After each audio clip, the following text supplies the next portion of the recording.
Hi, everyone, and welcome to Surviving UX podcast. My name is Jessamyn Edwards. Today's a special episode because we don't have Meg with us today, but we are thinking of her. Hey, Meg. She will be back with us very soon, but we are joined by a very special, talented design guest. So our co-host today has a 18-year plus design career at top companies. Today she works at AWS in machine learning and artificial intelligence.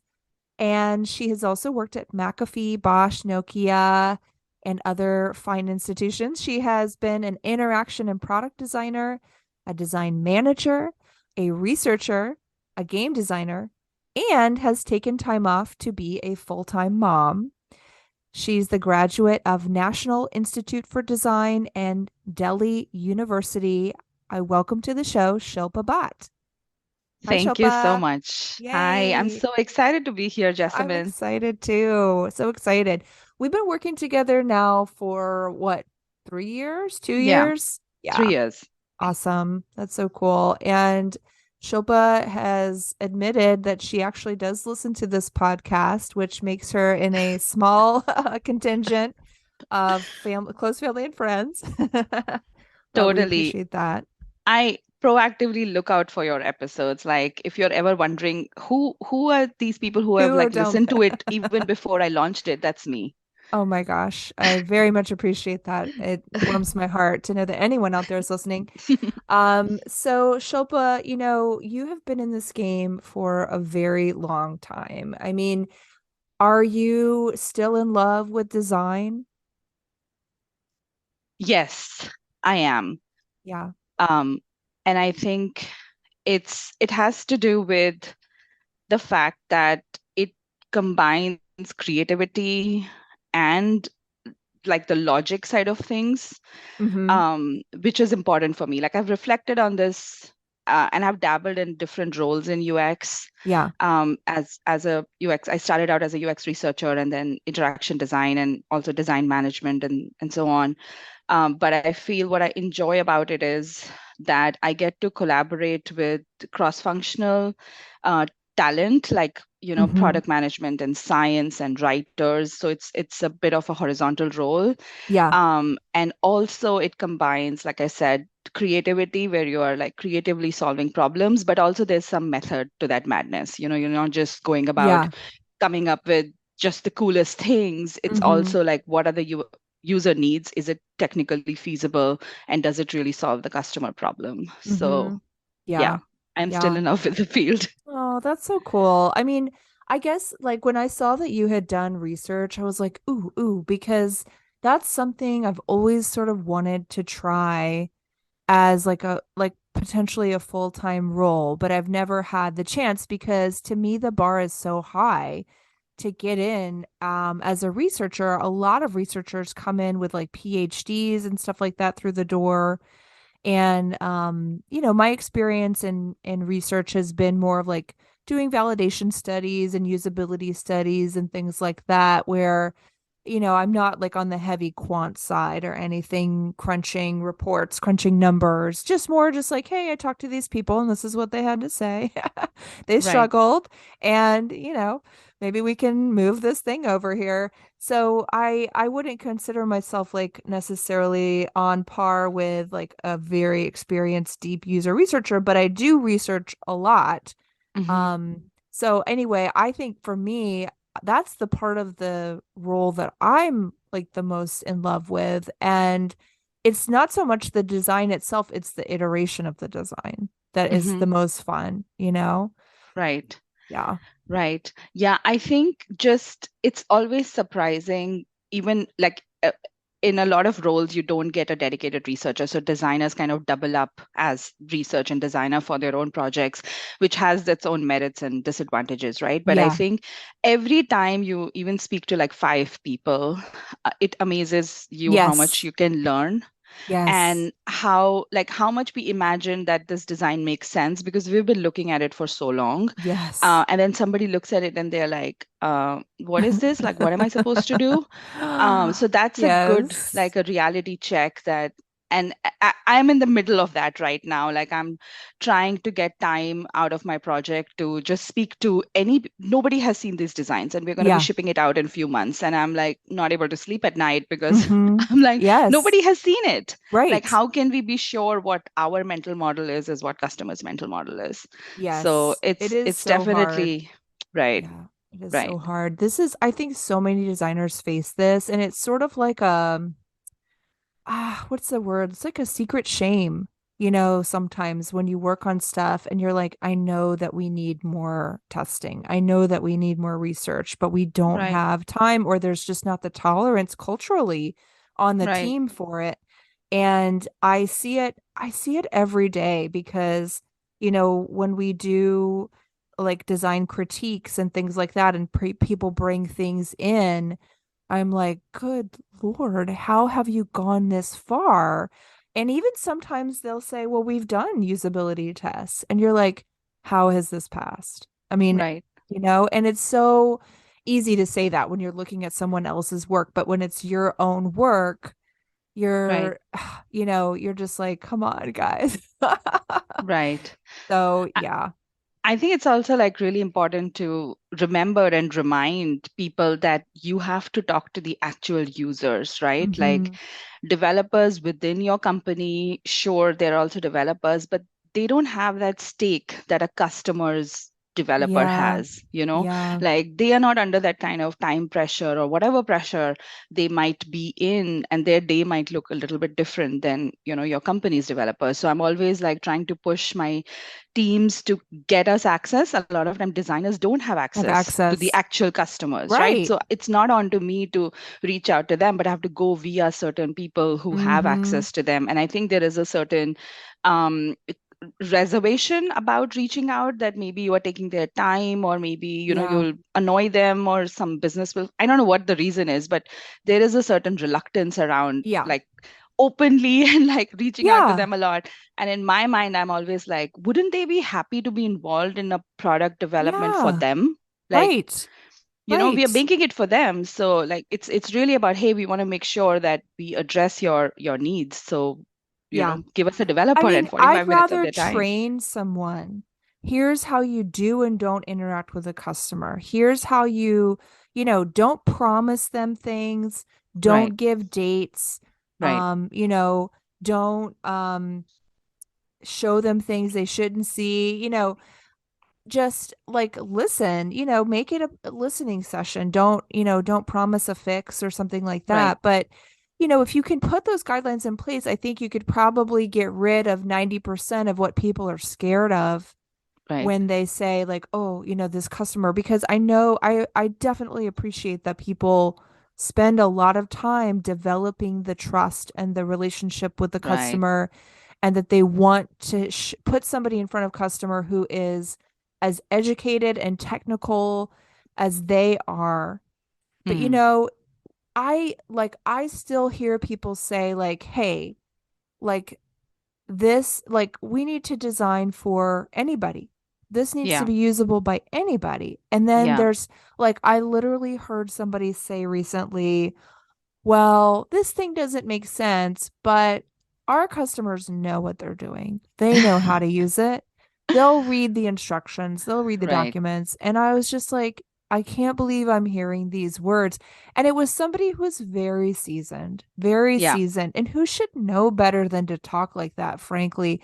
Like to me, that's like when you start talking like that, like you're kind of on the downhill, I think, at Yeah. that point.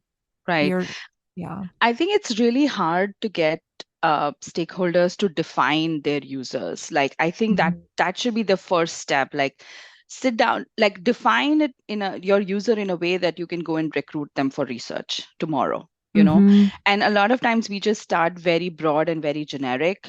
It's a developer, it's a data scientist, but Mhm. what is their job to be done? What are their goals? And I think if we can define that, then you can really put the design in the context of that person, that how would they kind of use it. Yeah. And like the other thing I've seen, like coming to the topic of calling people, like asking customers to join. Like whenever we've been able to get customers to join, like they're so enthusiastic, like 10 people will join the call. Mm-hmm. And be like so curious about showing what we have, what we are building, and have their opinions. So that's also really interesting because you want like one-on-one time, Yes. and for someone, you give them the prototype and you want them to play around with it, and you see them struggle, and that's what gets your brain to be like, okay, this is not working. Yeah. But then 10 people join the call, they think it's like a meeting Yes. to give opinion. So that's Yes. that's another thing I have to navigate, where you put in the instruction that this is one-on-one time with so and so, you know and don't forward this invite to like 10 people without checking, because it's a vulnerable spot, right? Like you don't want Yeah. someone to And struggle and feel somebody bad doesn't want about to it. look dumb. I've had that happen too, where people are afraid to speak up because they're like, well, there's Right. other people on this call that know more than me. So Mm-hmm. I'll hold back and wait for the senior person to speak on our behalf, Right. even if that person isn't the end user. And Right. that can be frustrating. Right. I mean, this is all culture stuff. This is culture stuff where we're setting, it's like you're setting yourself up to be very vulnerable. Mm-hmm. There's still a lot of people who really fear criticism and Mm-hmm. who want to protect themselves from being criticized. They just want to be like a walking success story and they can't Right. imagine that they're doing anything wrong. Right. And I mean, myself included, right? Like, Yeah. it's hard to be humble, especially when you've been doing stuff for a long time Right. and you get used to things. So, I guess like, when you're in these difficult sort of moments with Mm-hmm. your team and your peers and you're trying to muscle in, Mm-hmm. some user research, some user feedback, stuff like that. Like, how do you overcome that type of internal pushback from the team? We don't like, I mean, the number one is like, we don't have time. We Yeah. don't have time for feedback for Right. this project. Like, what kinds of things have worked for you and what, I don't know, what are you still fighting? Right. So I think there have been certain mechanisms in companies.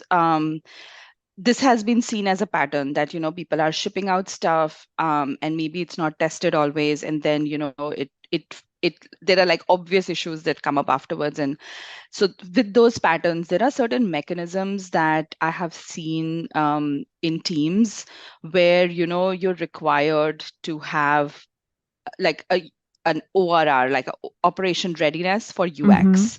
So what it means is that the team, it's not just UX that is responsible, it's the entire team, product, engineering, UX. They all are supposed to have a list of usability issues that they've discovered through testing. And if you're required, like engineering does ORR all the time, and so why not like a experience ORR, Mm-hmm. which means that you know of the issues in your product, you know the severity of them. And because of that mechanism, it is kind of like work backwards. Like how would you have a usability issues tracker if you never conducted Mm-hmm. usability issues? Yeah, like it's not going to come out of thin air. Mm-hmm. So I think one thing that I have seen help the teams is have some kind of a mechanism in place where you're required, for before you ship a product, you're required to answer questions like, hey, has this been tested with actual users? Mm-hmm. Has anyone outside the team played around with it? Where is your usability issues tracker? What is the Mm-hmm. severity of those issues? How many of those have been burned down? So I think that one is that Mm. mechanism that is put in place.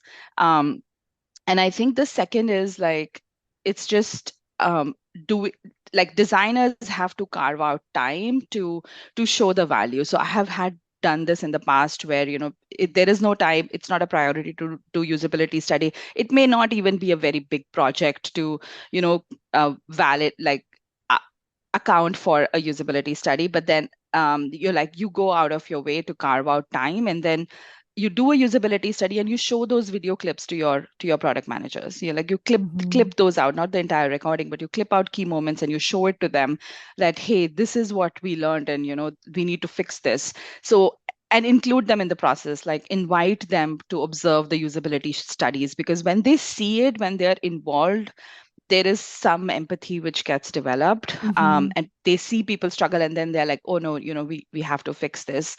um, the other thing has been just access to tools. I think like having a tool like user testing or user Zoom available to designers. So going back to the point of like defining the users, if my user is defined, I can create a screener and recruit participants of usertesting.com, and run kind of short 30-minute studies to along the project to like share my designs and get feedback. So Mm-hmm. it's been a mix of mechanism plus proactively doing some guerrilla type studies to show value to Mm-hmm. PM, but it's an ongoing process because your stakeholders change, right? You might move Yeah. projects, like PMs might rotate, so it's kind of an ongoing education thing that one has to do as Yeah. part of the job. I mean, designers need a lot of muscles. And I think, like, when I hear designers kind of, I mean, I love to complain, so, but when I hear people complain about, like, well, they don't listen, or, I don't have the tools, or I don't have the time, or, Mm, you know, I don't have access to customers. I mean, what do you say to that designer who's in that boat right now? Because, I mean, that's sometimes me.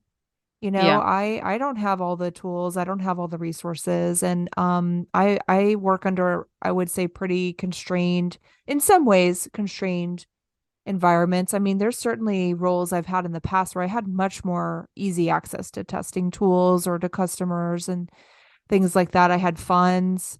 I don't have that stuff so much anymore, especially now with all the belt tightening and things. So, Mhm. you know, what kind of advice would you give somebody who's like, that all sounds good, but that's not my story? Mm, yeah, I hear you. And I would say, like, if there is no time before the launch, sometimes designers are constrained because they have to ship something, something has to get out of the door. Like, line it up as one of the tasks, so you get to it Mm-hmm. when you have some time on hand after the launch. I think the other aspect to this is, like, are there any internal, like, if you don't have time to recruit or if you don't have access, like, the next best thing is to, like, find some proxy users who can just try it out, give you feedback, um, do some kind of unmoderated studies, because unmoderated studies also take less time than Mm-hmm. moderated ones. Those are some of the things that one could try if there is Mm-hmm. no time. Yeah. um, yeah, that's Yeah. that's what I would. And I mean, the other thing is, like, in the past, not for usability study, but when I had to, define personas, for example, and there's no dedicated researcher, there is no time to do research, and my key stakeholder needs the user personas for their main strategy planning, and I Mm-hmm. don't have the time to do that kind of research, and I don't have a dedicated researcher. That's when I dig around on Mm-hmm. adjacent products or adjacent industries, and within the Mm-hmm. company there's like other teams who have dedicated researchers. For example, for AI ML, IoT is an adjacent field, and in the Mm-hmm. industry of quality inspection, IoT has similar things. So can you borrow research and sort of stitch it together Mm-hmm. to come up with, and then you put the caveat, these are proto personas, like, these were not created based on actual user research, but I have stitched together secondary research to produce that. And so, like, sometimes you have to be hacky like that to borrow research insights, especially in the qualitative front, not in usability, because usability is more specific that way. Yeah. Yeah. I mean, yeah, I mean, this is tough stuff, and you have to be really scrappy. You have to, like, find ways to do this work with the tools that you have and not the tools that you want. Like, there's an ideal way to practice UX, and then there's the reality for a lot of us. Right. So, yeah, it can be tough. It can be tough to be in that boat. And I think sometimes I ask myself, like, am I proud of this project? Am I proud of the way that I did this project? Would I show this project to somebody and be like, I did this one right? Hmm. Or, you know what I mean? And I Yeah. think it's tough, like, when you reflect, because you know how you should do things, and then you know how you really did it. And Yeah. you know, um So, I mean, has UX ever got you down? Like, have you ever been down because you're like, I'm not working the way I want to work? Yeah. I think there have been moments throughout my career where, you find yourself dissatisfied. Um, and in the past, it has been mostly about being stretched too thin, being expected to do a lot more than the time you have, and just having unrealistic expectations. Um, and everybody kind of feels like they are the main stakeholder and I'm their dedicated person, but Mm-hmm. that's not the case, right? You might be spread across multiple kind of initiatives. And yes, like the dissatisfaction has really come from that. Um, you you could have done a better job if you had the time, or if your stakeholders understood, the constraints that you work with. Yeah.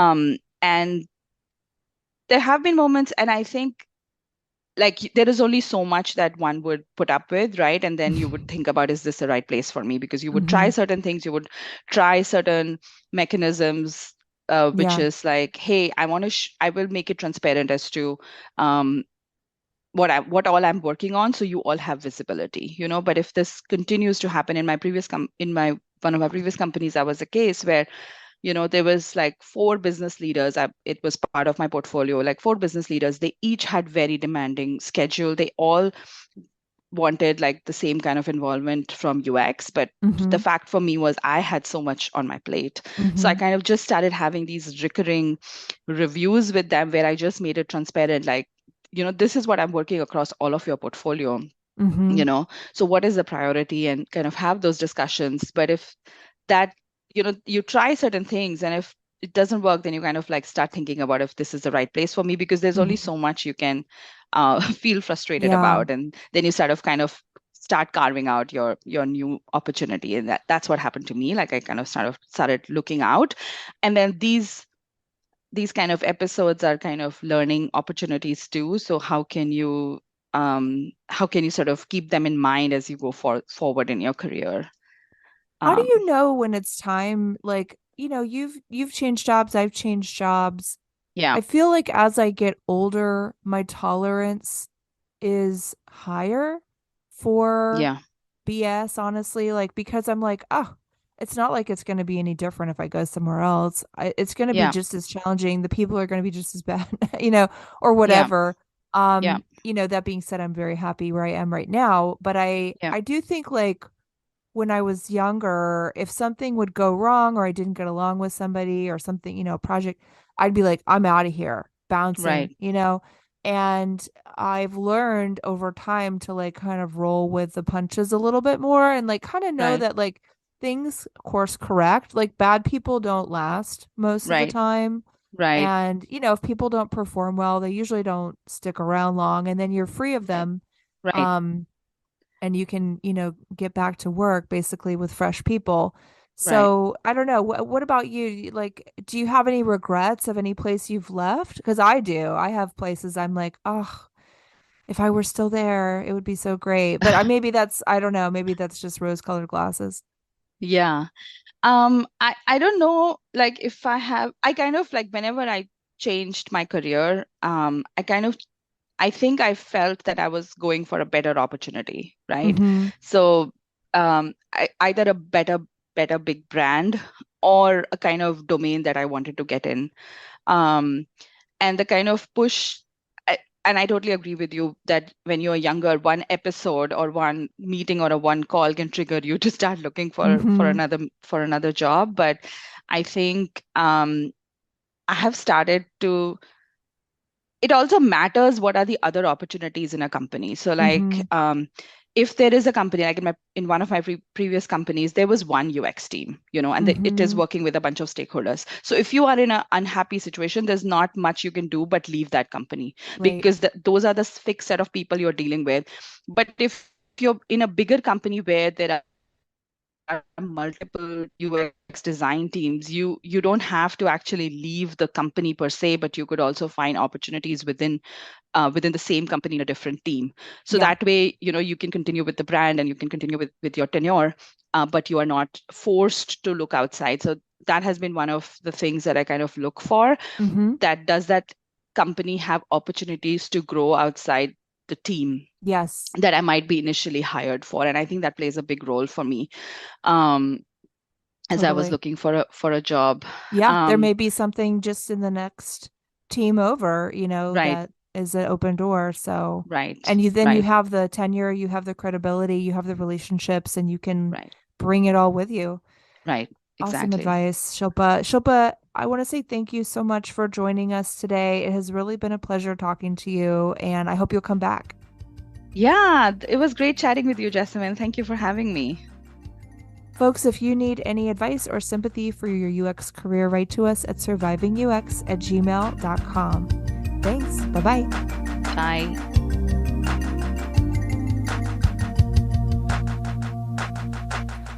Surviving UX is hosted and edited by Jessamyn Edwards and Meg Kramer. Our theme music is, among other things, the on-hold music for Cisco phones, Opus Number 1, by Tim Carlton and Derek Deal. See you next time.